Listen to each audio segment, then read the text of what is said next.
And this is Changing the Narrative. I'm David Reeves, and every week on the podcast, we are changing the narrative because the narrative that we've been traditionally fed for, well, over 100 years now, we'll talk about that in a second, is a narrative of extreme naturalism, a narrative that says that you're nothing more than basically star stuff, the result of an accident, the result of time, chance, and particles of matter all getting together at precisely the right time.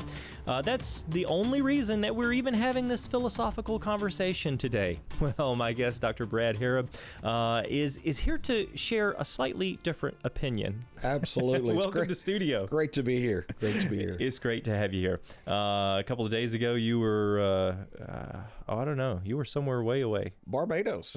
I flew in last night, actually. Hey, that was probably pretty nice weather over there. Wasn't bad. Wasn't bad at all.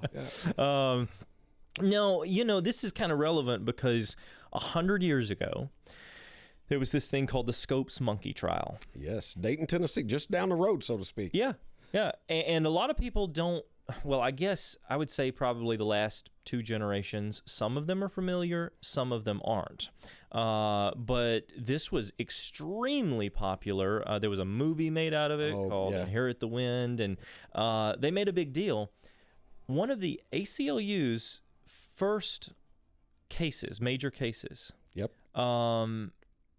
And it was all in an attempt to tackle this idea of, can we tell students that they are coming from ape-like ancestors, or is that inherently bad for society to teach people that they're animals? Yeah, and the thing was huge. People don't realize this was the first court deal that was on radio. Okay. Telegraph. I mean, it was, they blew it up in a huge way. It originally was supposed to just be about a teacher who had taught the wrong thing. Okay. It went from that to being basically a worldview battle between folks who believe in God, the Bible, Genesis, versus humanism, naturalism, atheism. Gotcha. Okay, so it was kind of blown up to become more than its original intent, but isn't that often the case? If you get a foot in the door and then you start to question these things, then the next thing you know, there are elements lining up that actually can affect society, and they can affect society in only a few generations. Oh, absolutely. I mean, you think about how far the pendulum has swung from this trial, which was primarily supposed to be about, hey, you've got a teacher who is not supposed to be teaching that humans evolved from ape-like creatures, to today where you can't question evolution. I mean, we've literally gone way over here to the point where, Okay, so let's break it down just a little bit because this is fascinating. 1925. There was a rule in Tennessee called the Butler Act. Absolutely. And this act is basically, it says it is not ethical to be teaching children that they come from ape-like ancestors.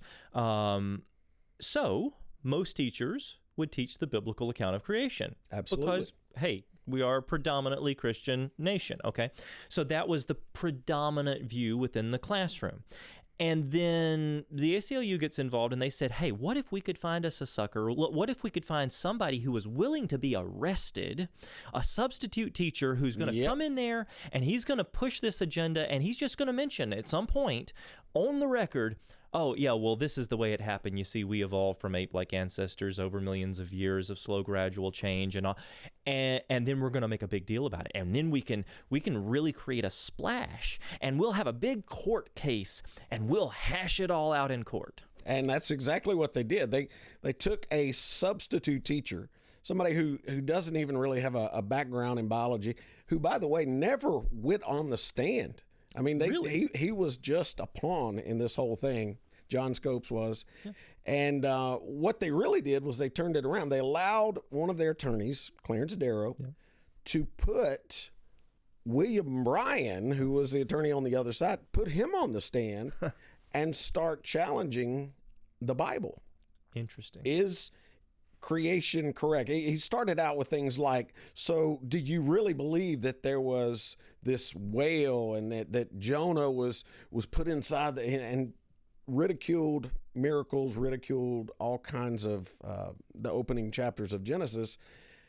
And it went from being John Scopes violated the Butler Act to let's put Christianity and the Bible on trial. Wow. And that's not what the Butler Act is about. The Not Butler at all. Act is telling you what you shouldn't be teaching children, not telling you that you have to push a particular religion on children within the public schools.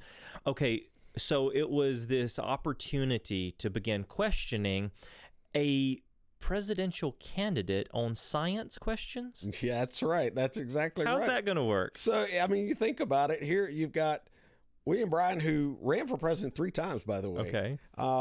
Very much a eloquent speaker, very much a what we would call a Bible-believing fundamentalist kind of guy. Yeah.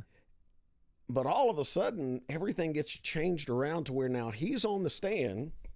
Now, the dirty little secret that nobody talks about is they promised that if he would go on the stand, they would allow him to then put them on the stand. So, but Clarence Darrow had already determined before all this was going down that he was going to plead his client guilty after trying Brian. So we're going to put Brian on the stand. We're going to ask him all these crazy questions. Where did Cain get his wife? Was it 6 literal days? And then he immediately said, my client's guilty. They fined him $100, and Brian never got to actually put Darrow on the stand or never got to use his closing arguments. Wow. So there was no real rebuttal that could take place because the whole thing was rigged. Absolutely. Simply to make Christianity look foolish by asking someone who isn't even trained in those fields. I mean, you know, you have training in anatomy and all of these other areas, but he's being asked as a politician, okay, well, how do you scientifically explain how this could even be possible, what this Bible is How could the earth stand still with the sun and all that? I mean, he was definitely getting grilled in a way that he wasn't prepared for. Interesting. And what's frustrating is we know many of the answers today to the questions that Darrow asked. Yeah. Obviously, things have changed. Science has changed. You think about in the last 100 years how much more complex things are, and you realize, man, if we could have this trial today, it would absolutely be a landslide victory showing intelligent design, the complexity of everything, and yet the pendulum has already swung over here. And now most schools, it is by law, you have to teach evolution, and you can't question it. So that's interesting. Okay, so it's essentially too late for that moment. But I don't think it's too late overall. Charles Spurgeon once said that he thought there would eventually come a time where children would laugh at the idea of evolution. And he's talking back during Darwin's time. He's predicting, he's like, yeah, at some point people are going to figure this out. But it is too late to turn back time at that event. What's interesting is a lot of people think, oh, Scopes monkey trial, it revolutionized things because we finally realized that the Bible is an antiquated book of myths written by goat herders and evolution has won. Wait a second. The results of that trial was that, yes, he had indeed broken the law by teaching the Butler Act. Human evolution. Yeah.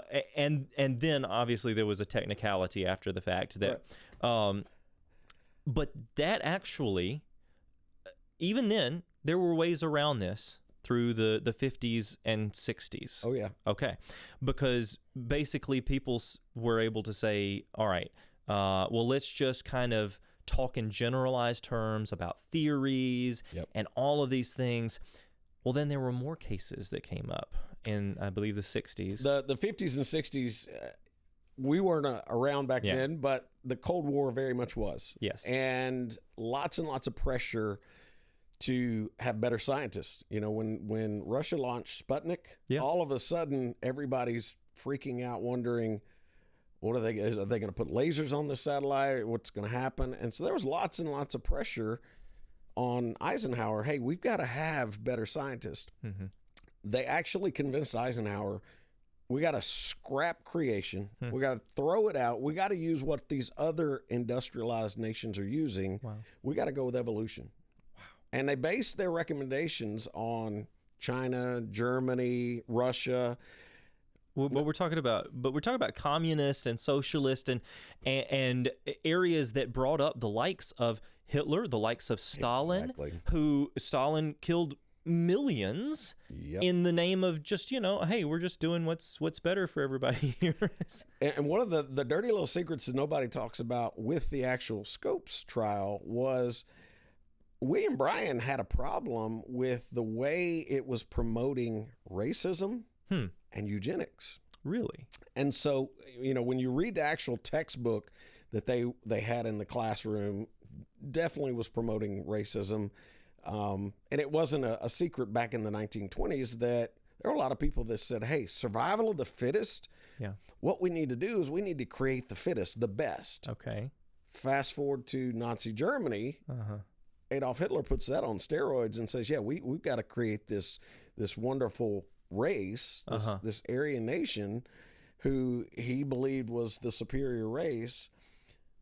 All of this coming from original thoughts with Darwin. Interesting. Okay, so eugenics basically saying, all right, we can tailor and support good traits by trying to discourage those who have unfavorable traits. I'm putting this for those listening on the podcast right now. I'm putting that in air quotes. Yes. Please understand this. We're talking about what the other side is pushing.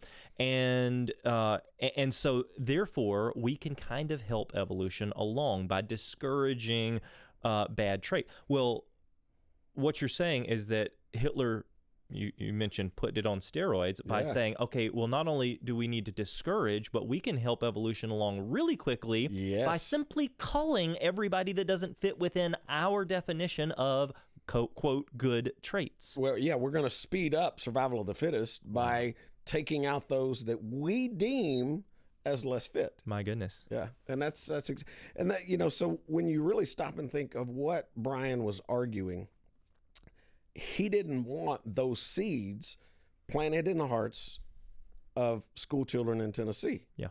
And, as a native Tennessean, I'm looking at that going, what's the problem with that? Why would we want to teach a theory that bolsters racism, promotes the seeds of Nazi Germany? Yeah. Okay. So Eisenhower says we've got to catch up with technology, so I guess we need to start pushing the exact same ideas that all of these other countries are pushing. Therefore, let's promote human evolution and other evolutionary theories and humanism and naturalism and some extremely dangerous things without ever actually considering that the greatest scientists are Bible believers. Absolutely. Right? You look at all the fields, whether we're talking astronomy, geography, geology, they're all founded by men who believed in God and the Bible. That spearheads real scientific progress. And then it's by denying design, it's by ignoring design that many times the scientific progress is held back. And let's put that in a term that I want you to speak to, and that would be, let's just say vestigial organs within anatomy, right? Absolutely. Okay, by not looking at design as an option, vestigial organs were thought to be real and real leftovers of evolution, and that held back scientific progress. Talk about that for a few minutes. Yeah, so it's great that you bring that up. In the Scopes trial, Darrow wanted to bring experts and say, hey, these folks are going to testify for evolution. The judge said, we don't want that. We're not going to do that. But he did allow him to get statements from these folks. And so when you read the actual transcript, their written statements are included. In those statements, one of the quote unquote experts says, hey, we've got vestigial organs. Vestigial organs prove evolution is true. Anybody that has any working knowledge of the human body today looks at those kind of statements, shakes their head, and realizes that that's utterly ridiculous. For somebody to say that the appendix is, a leftover worm, or that we have this leftover tail, utterly ridiculous when you realize, hey, all of these things have a function. Right. 100 years ago, they didn't realize that. They're using that as proof that evolution was true. Fast forward 100 years, and we realize, hey, you need the appendix. It's got an immune function. There is no vestigial tail, all of these things, and yet that same recycled material continues to be put in textbooks. It continues to be taught to kids, and it's an evolutionary icon. Isn't it a shame that one of the last things to be updated through scientific progress is the textbook, right? The very thing that we're training our next generation up on, training them as fact, and yet they're the last ones to know. They're the last ones to actually get the data, because the scientific field and the medical fields are coming together and they're saying, wait a second, okay, we were wrong about this. Well, let's scratch that idea. Well, that's okay. They can scratch that idea. That's good. That's scientific progress. But it never gets corrected in the textbook. No. You think about it. How many times you've been out on the road a bunch? I've been out on the road a bunch, and you run into people who will say something like, yeah, but what about the geologic column? Or what about the finches? Or what about... And they bring up all of these evolutionary icons that have been completely dismissed. Long ago, but they're still being taught in the classroom today. Okay, Charles Darwin obviously had an agenda. He obviously had an agenda. That's clear for any researcher of real history. But at the same time, Charles Darwin was also limited. He had this idea that maybe everything in the world came from a universal common origin, like an amoeba, and then this turned into a fish to a bird to an ape, and it continued to branch out. But he had a disadvantage compared to us today because he did not have a lot of technology. He had what his eyes could see, and then he could formulate ideas about how he thought it all worked together. Talk about that for a minute. Yeah, so you think about the microscopic world that we are now able to actually look at that Charles Darwin had no knowledge of. Darwin thought the inside of a cell was basically this blob of jelly. Today, we know a cell it's more complex than New York City. I mean, it's got this bilipid membrane. You've got voltage-gated channels, ion-gated channels, molecular motors that are moving proteins around in the cell. And then within each cell, you've got basically an entire encyclopedia volume of information. All the DNA, yeah. How did that come into being without somebody actually coding it? And so, you look back at what Darwin was working from, and he's thinking, cell's just a blob of jelly. So, yeah, evolution makes sense. Fast forward to the day, and you look in a cell using maybe a scanning microscope, and you realize there's no way that happens by chance. And yet again, because it is still politically correct to support evolution, they're talking out of both sides of their mouth. Kids will sit in a classroom and they'll hear, there is no God, there is no intelligent designer. Okay, now let's study this really complex protein assembly, whether it's how things get put together, how DNA gets copied. And they're basically staring at an engineering blueprint for a biological system, just like you would stare at an engineering blueprint for an automobile or for this microphone or whatever, right? And then there's a contrast in opinion because they're told that one engineering blueprint came about by mutations, chance, and time. Right. And then this microphone was obviously an engineering design system that was created by an intelligence. Yeah, absolutely. They would say, and here's the thing, that cell is made up of living tissue, whereas, the car, the airplane, whatever, that's literally just metal or stuff. Right. It can't reproduce itself. No. This microphone is not going to reproduce itself if it sits here. And yet our cells are doing that as we speak. Yep. I'm talking about millions of them, right? Are reproducing themselves. They're able to self-produce. They're able to repair themselves.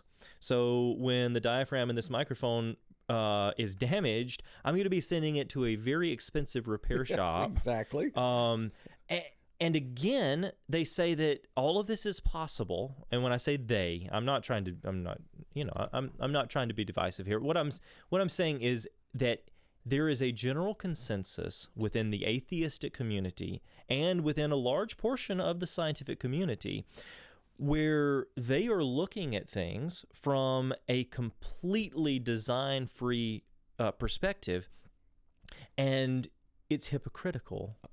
Because Absolutely. the way they look at everything else is from a different perspective. Absolutely. They rule out there cannot be a divine foot in the door. Yeah, that's what Lewinton said, Yes, right? I mean, we can't have that. So therefore, this that we're looking at must have happened over gazillions of years by chance.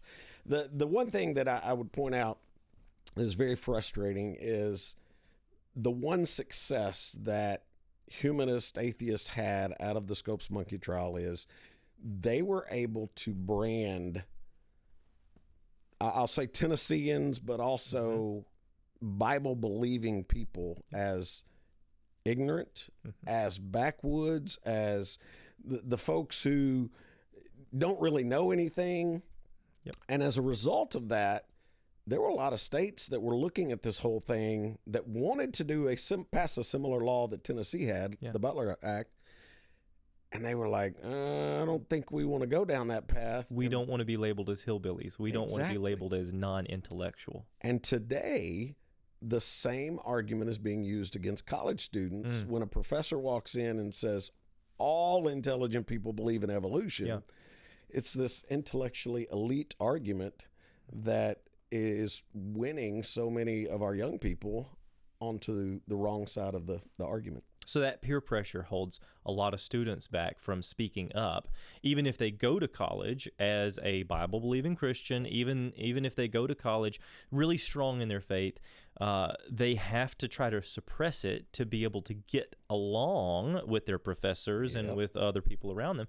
And that wears on you. That's so taxing. Absolutely. Not many people can stand that for 4 years or sometimes more than, right?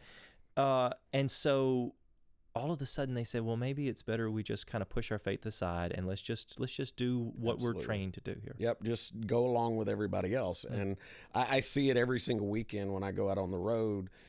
Parents who tell me, I raised this child for 18 years. They believed in God. They believed in the Bible. Sent them off to school. And within a semester or two, they are questioning everything. And, it's one of those things where when a professor stands up in front of kids and says, all intelligent people believe this, the kid's sitting there thinking, I want to be intelligent. Right. I want to be smart. So I'm going to follow suit. But just because something's in vogue, just because there's peer pressure involved, doesn't mean that it is scientifically literate, a scientifically literate idea. As we have seen, the ideas of Darwinian evolution have fallen out of scientific literacy with leaps and bounds. Big time. Including extremely intelligent professors and scientists saying, we've got to kind of reconsider and rethink all of this. Absolutely, yeah. But that's not being told to the students, to the next generation of professors who are being trained in university. Yeah, the Michael Behes are not being heard. Yeah. The biochemists that look at things and say, hey, this didn't happen by chance. And so as a result, kids are still only hearing the recycled, intellectually elite. I mean, think about it. Even with publishing in the scientific community, if you don't carry the banner of evolution, your research is not going to get published more than likely. Yeah. Even if it's solid work that makes an advance in science, it's still not going to be published. I think about Jack Horner and Mary Schweitzer and the dinosaur soft tissue within the T-Rex femur bone, right? That was published, and creation wasn't mentioned, right? But simply because the ideas put forth might even bend a little bit towards a biblical view, they all of a sudden get pressure put on them. They basically have to go on an apology tour to say, but it doesn't mean what it doesn't mean that. Right. Absolutely. It's ridiculous that we have to be tiptoe around this because real science should be able to follow the evidence. It should be empirical. Same thing. Mark Armitage, he finds soft tissue in a Triceratops horn, gets it published, Yep. peer-reviewed journal. The day it comes out online, he gets fired. Never mentioned God, didn't mention creation. He simply was reporting what he found. Coincidence. Yeah. It must be a coincidence that he got fired that day. Yeah. No. The pressure within the academic community, the threat that it has towards this society and the next generation, and the next generation is going to be even worse if we don't do something about it. The good thing is, not only are we doing something about it, but every new discovery is doing something about it. Absolutely. Every time we find out something more about the cell, it just keeps changing the narrative and pointing back to there is a God. Yeah, and you're changing the narrative when you go out and you speak to adults, to young people, when you go out and you use your expertise and your PhD to point back to these design features that logically means that there is a designer, that an intelligence had to have written out this code of life that we call DNA, that if every feature within the human body is non-vestigial, it has a purpose, even though maybe it doesn't work as good as it should after many, many generations of mutations, then why is it not intellectually rigorous and proper to say the only thing that makes sense is we have a creator, and that creator is the God of the Bible, and he loves us, and he's given us this opportunity to study his creation and to give him the glory for it. Absolutely. Dr. Brad Harrub, thank you so much for being here today and for joining us in this discussion. I can't wait to have you on stage on the Wonders Theater Absolutely. to discuss some of these things, and I hope to have you back on a future program. Absolutely. And I want to thank you for joining us. I'm David Reeves, and until our next time, I want to remind each and every one of you, keep looking up, because truly, the heavens declare the glory of God.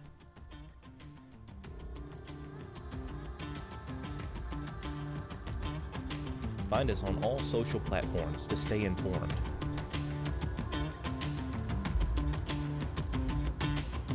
Watch Genesis Science Network 24/7 for free on Roku, Fire TV, and on our website. Visit the world's largest origins-based store, creationsuperstore.com. Plan your trip to the Wonders Center and Science Museum just outside of Nashville, Tennessee. Donate to our nonprofit ministry to help us continue sharing truth.